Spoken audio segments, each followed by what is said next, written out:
Mama saya menderita gangguan sakit secara kejiwaan karena tidak tahan dengan ayah saya baru meninggal. Mama saya dihina katanya pelacur. Hidup seakan-akan nggak ada pilihan, terowongan gelap karena mama saya adalah ibu rumah tangga, Kocan. Kalau kehilangan namanya punggung keluarga itu berat, Kocan. Berat sekali dan dia belum sempat beradaptasi, sudah dihadapkan kamu lebih baik melacur supaya anak-anakmu bisa makan gitu.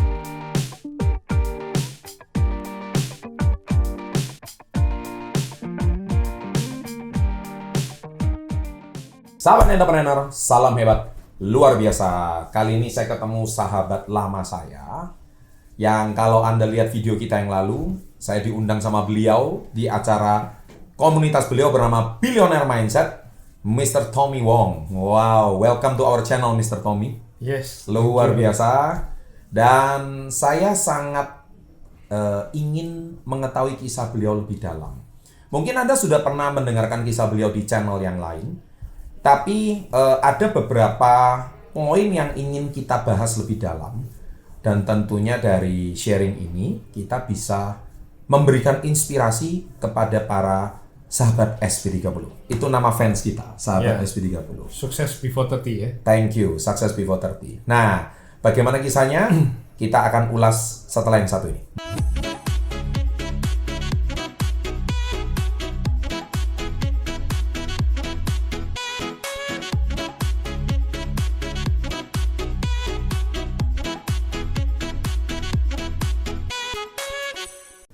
Pak Tommy Wong, welcome to our channel. Bro Chandra. Thank you. Brother. Yes. Brother, ya. Jadi, saya kenal beliau kurang lebih sekitar beberapa bulan yang lalu. Beliau datang ke Surabaya. Yeah. Saya terus terang diminta tolong untuk mengisi seminar amal. Yes. Nah, saya bilang kalau seminar amal bentuk apa? Yeah. Oh, seminar amalnya itu bentuknya disumbangkan ke rumah sakit terapung ya kalau iya, nggak salah. Waktu itu rumah sakit terapung dan bersyukur sekali Kocan itu sebelum kita corona ya. Sebelum corona kita ya. masih bisa melakukan hal seperti itu, luar biasa. Nah, indah sekali. Itu dan yang terkumpul pun jumlahnya cukup besar. Ya. Karena itu untuk pelayanan ya. Untuk pelayanan. Nah, hati yang berbagi itu adalah indahnya bumi sebenarnya. Indahnya bumi, luar biasa. Nah, inilah yang saya melihat karena ada sebuah niat baik untuk berbagi.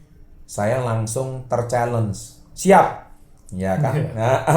Jadi artinya tapi selama konsepnya betul ya. Jadi banyak para sahabat SB30 atau para mereka yang datang itu direct minta sumbangan. Saya bilang prosedurnya bukan seperti itu. Nanti Anda terkesan jadi pengemis online. Saya rasa banyak orang hidup susah di luaran. Memang betul. Tapi kalau melalui prosedur organisasi, melalui prosedur yang jelas, karena kami organisasinya jelas, sehingga kita tahu pasti bahwa itu memang tujuannya untuk kepedulian sosial. Termasuk saya pun juga ada foundation. Kemarin kita bisa berhasil menggalang dana bersama Kita Bisa untuk membantu tenaga medis, terkumpul 200 juta. Wow. Gara-gara corona ya. Kita langsung salurkan semuanya dalam bentuk APD, dalam bentuk alat-alat bantuan medis. Terkumpul 200 juta, amazing. Itu hanya dari kita komunitas Yes. Nah, makanya saya rasa Pak Tommy sebagai ketua Billionaire Mindset itu cocok banget dengan channel kita. It's all about mindset ya. Kita bisa sharing. Nah, sharing ini adalah sebuah sharing yang sangat menarik karena saya ingin tahu mengapa Pak Tommy bisa punya hati yang berbagi. Ya, kalau kita melihat kisah beliau ini termasuk kisah yang sangat tragic menurut saya, sangat tragis. Saya mau kulik sebentar. Pak Tommy aslinya lahir di mana? Sharing sedikit. Lahir mana? Saya lahir di Jakarta. Tapi orang tua lebih banyak di Surabaya, jadi akhirnya saya pindah ke Surabaya. Oh, jadi lahirnya asli Jakarta. Asli Jakarta. Pindah ke Surabaya pindah Surabaya. Itu usia berapa itu? Mungkin baru waktu itu usia 1 tahun kali. Sudah langsung Surabaya. Numpang lahir aja ya? Numpang lahir aja. Sekolah SD, SMP di Surabaya dong? SD di Surabaya, SMP cuman kelas 1 aja yang di Surabaya. SD-nya di mana waktu itu? SD-nya di Ketabang Kali. Ketabang Kali. Ketabang Kali. Masih ada nggak ya? Oh, kayaknya ada deh. Ada. Saya sempat kemarin wisata sendiri pelan-pelan. Ya, oke. Ya. Terus SMP balik ke Jakarta. SMP saya di Kepanjen AC, pasti masih ada. Masih ada. Anda tahu Sekolah. Veteran, tapi itu nggak lama karena saya suatu perebutan harta warisan di mana ayah saya meninggal dalam sebuah kecelakaan dan disitulah hidup itu berubah sekejap. Wah, ini belum mulai, ini kisahnya udah seru banget ini kayaknya ya. Udah kayak di film ini kayaknya kisahnya. Waduh, kayaknya mungkin bagiannya sudah pernah nonton kisah beliau, tapi nggak apa-apa. Kita mau ulas dari sisi yang lain. Nah, terus waktu itu ayah meninggal. Iya, jadi dengan keluarga yang berkecukupan, tapi ayah saya itu selalu tidak mau ribut dengan harta warisan. Jadi ayah saya hidup sederhana sebagai penjual soto di Depot Soto. Walaupun kakek saya berkelimpahan, punya hotel, punya pabrik, tapi ayah saya memilih untuk tidak berebut harta. Namun pilihan itulah yang membuat dia sebagai anak sulung saat meninggal dalam kecelakaan, saya sebagai cucu pewaris harta menjadi tanda kutip korban keganasan dari paman-paman yang ingin berebut harta warisan. Dan mama saya disiksa sedemikian rupa sampai mama saya 90% mama saya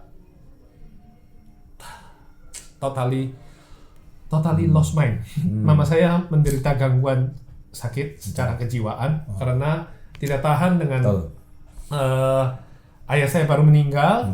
Mama saya dihina katanya pelacur. Hidup seakan-akan gak ada pilihan, terowongan gelap karena mama saya adalah ibu rumah tangga, Kocan.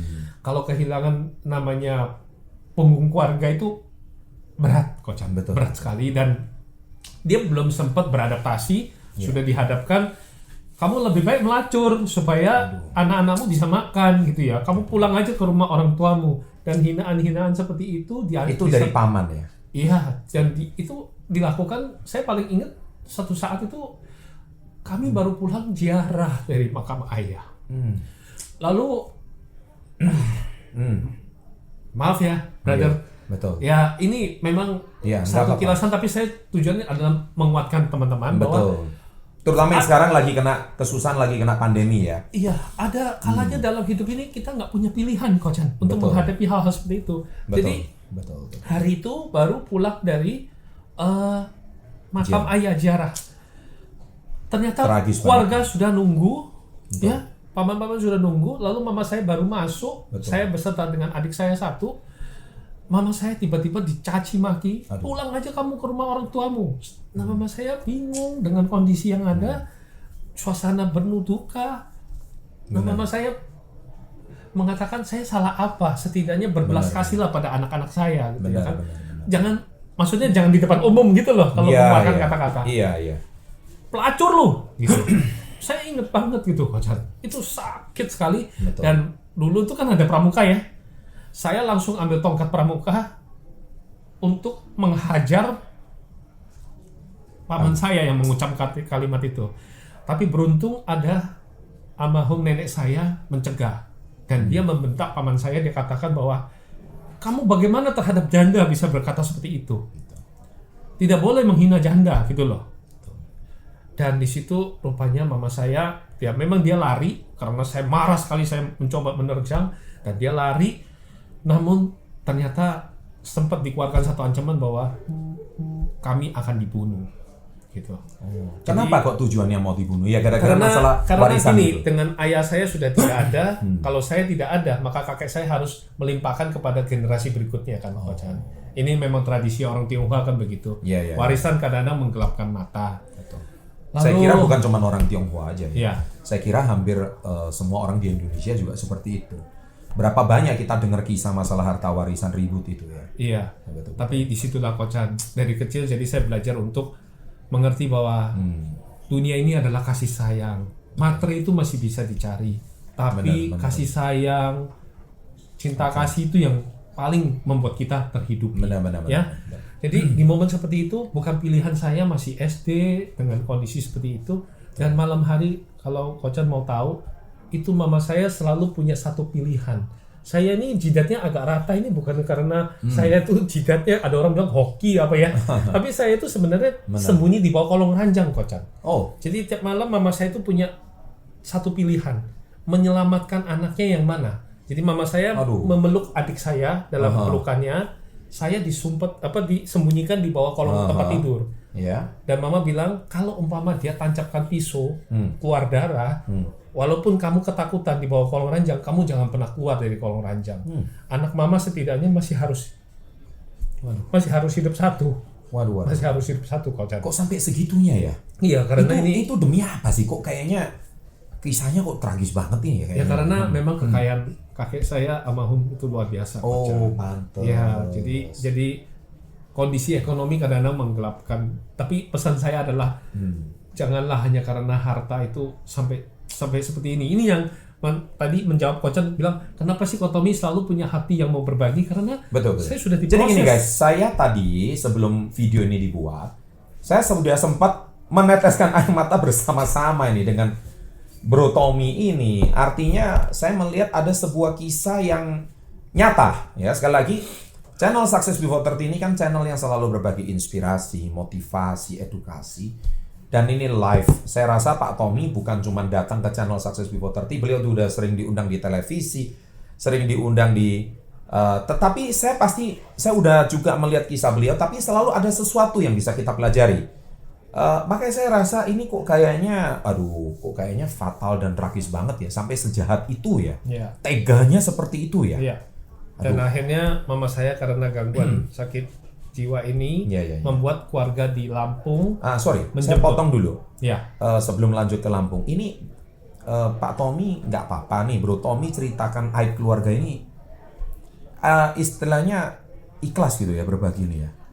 Artinya ikhlas karena saya sudah memaafkan, Kocan. Tidak ada gunanya lagi menyimpan dendam amarah.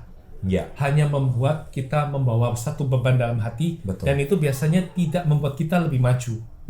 Jadi seringkali orang mengatakan bahwa dia punya 1001 alasan untuk membenci masa lalu. Iya. Namun tanpa dia sadari dia membawa 1001 permasalahan dia di dalam hati. Padahal hati ini perlu diisi dengan hal-hal yang positif, hal-hal cinta kasih, hal-hal impian-impian dia untuk mencapai tujuan dia berikutnya. Yang kita bawa, kita sudah tahu. Mungkin proses masa lalu menempa kita. Itu ibaratnya kita kalau emas, kita akan ditempa, dimurnikan dengan api yang begitu membara. Benar.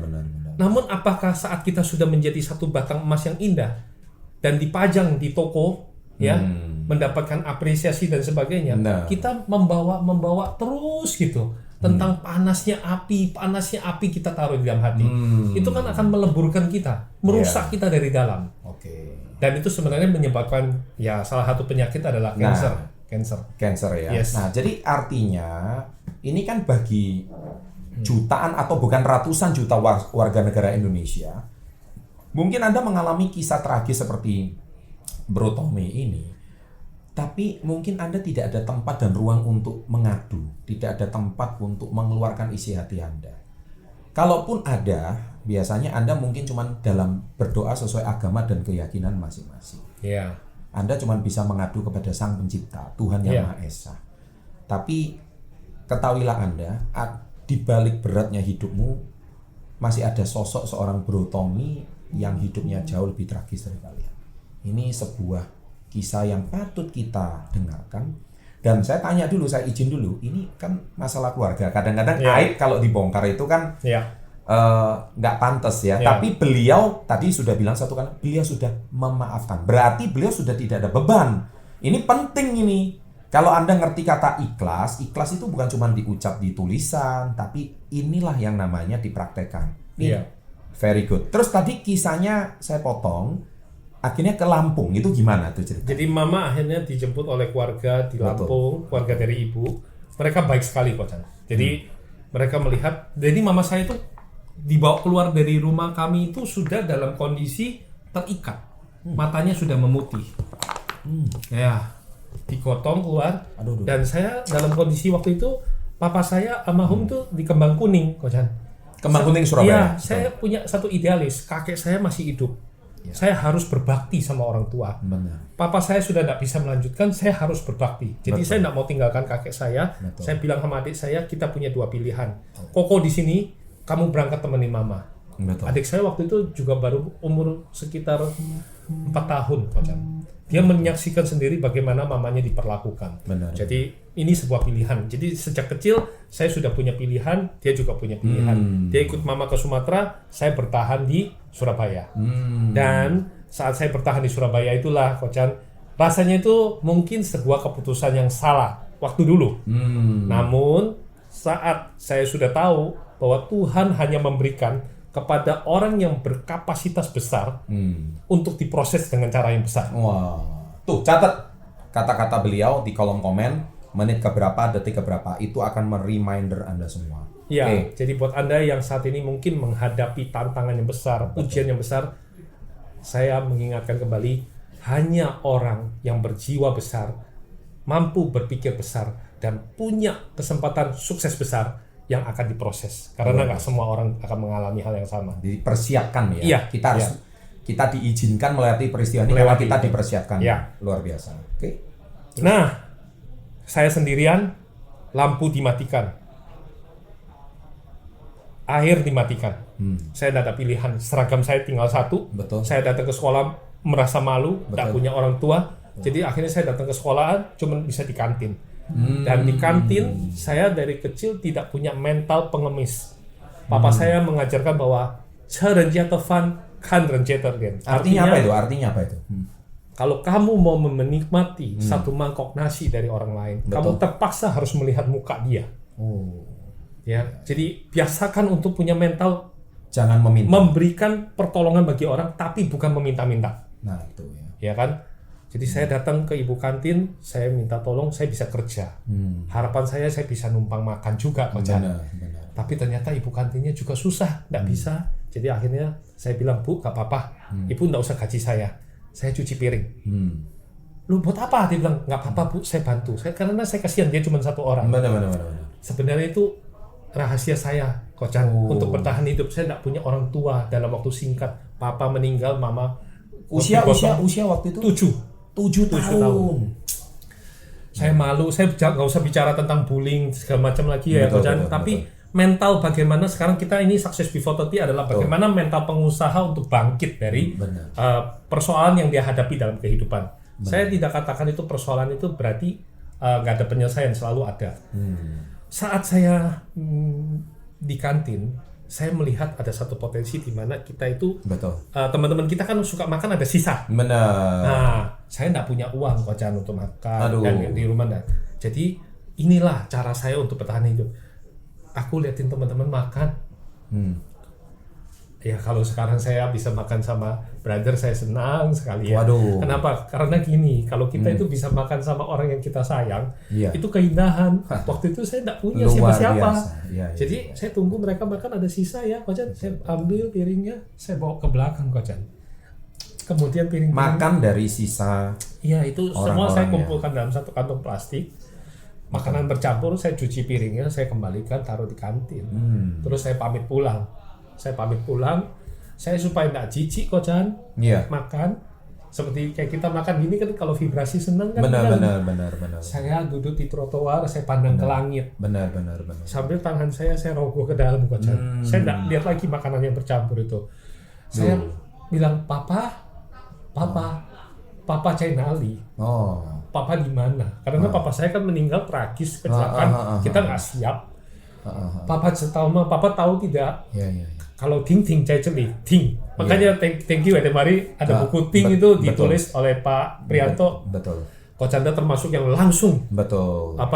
Walaupun mungkin belum dibaca aja vibrasinya udah kerasa. Pasti. Saya baca. Terima kasih banget ya. Saya baca. Luar biasa tuh bukunya ya. Masuk ke dalam, ambil makanannya, saya suapin. Saya membayangkan saya itu makan sama ayah. Jadi kalau hari ini teman-teman masih punya ayah, punya ibu, ya mungkin ada kesusahan kena PHK kenapa? Tapi kalau misalnya masih punya ibu, itu kamu udah beruntung. Kalau kamu masih punya ayah, kamu tuh udah orang yang paling untung di dunia. Karena apa? Punya kekayaan berapa banyak pun, kamu tidak pernah bisa membeli kembali ibu dan ayahmu. Usia 7 tahun. Dengan kondisi seperti itu, seorang anak yang masih butuh figur ayah, dan akhirnya wajar kalau seandainya Bro Tommy bervisualisasi membayangkan ada papa di depan, seolah-olah beliau masih ada. Itu kenangan waktu masih makan bersama papa gitu. Beliau nggak pernah mukul saya soalnya Coach Chan. Aduh. Saya sangat dekat dan dia nggak pernah. Dia kalau marah pun dia hanya melihat melalui mata. Ting, kamu nggak benar. Udah, gitu saja. Ting itu nama kecil. Nama kecilku. Jadi supaya nggak jijik ya saya makan. Dan itulah cara saya bertahan hidup. Sebelum akhirnya saya sama tukang becak ayah angkat Maduro ya untuk diadu sebagai jangkrik untuk bertarung. Jadi dari kecil saya sudah biasa untuk bertarung di jalanan. Sinyo-cino melawan anak-anak kampung. Kalau masalah menang, rasisme ya. Kalau menang saya dapat kok 500 rupiah yang gambar monyet. Tapi kalau kalah ya acur. Dan itu membuat saya mentalnya jadi mental mental pemenang lah. Betul. Saya maunya harus bertahan hidup supaya saya kira banyak sekali sahabat SB30 yang memang sekarang masih berjuang proses membangun karirnya. Makanya kan banyak sahabat SB30 atau subscriber kita ini kan pemuda dan pemudi bangsa yang mau maju. Belum sukses sih. Minimal mungkin barusan ada yang kena PHK, barusan juga ada yang kena musibah, orang tuanya di PHK. Tapi semoga video kali ini itu memberikan Anda kekuatan. Saya entah sudah berapa kali tetes air mata. Saya nggak mudah ya meneteskan air mata, tapi kisah dari Bro Tommy ini betul-betul ya mau nggak mau, karena ini suara hati menurut saya. Jadi suara hatilah yang bisa menyentuh hati. Ya, jadi hati saya tersentuh dengan kisahnya beliau. Saya rasa tidak banyak orang-orang yang mau berbagi aib. Makanya kita thank you sama Bro Tommy yang kisah aib ini bukan mungkin bagi sebagian besar orang rahasia keluarga. Tapi melalui channel ini kita bisa berbagi dan akhirnya menguatkan. Dan itu dibutuhkan oleh mereka semua. Jadi kalau Anda kepikir mau mengakhiri hidup, Anda kepikir mau melarikan diri, Anda kepikir mau lari dari tanggung jawab, saya rasa samaan ya kita ya. Iya, benar. Saya rasa video ini bisa menjadi bahan perenungan untuk Anda, apakah Anda mau melakukan jalan yang keliru.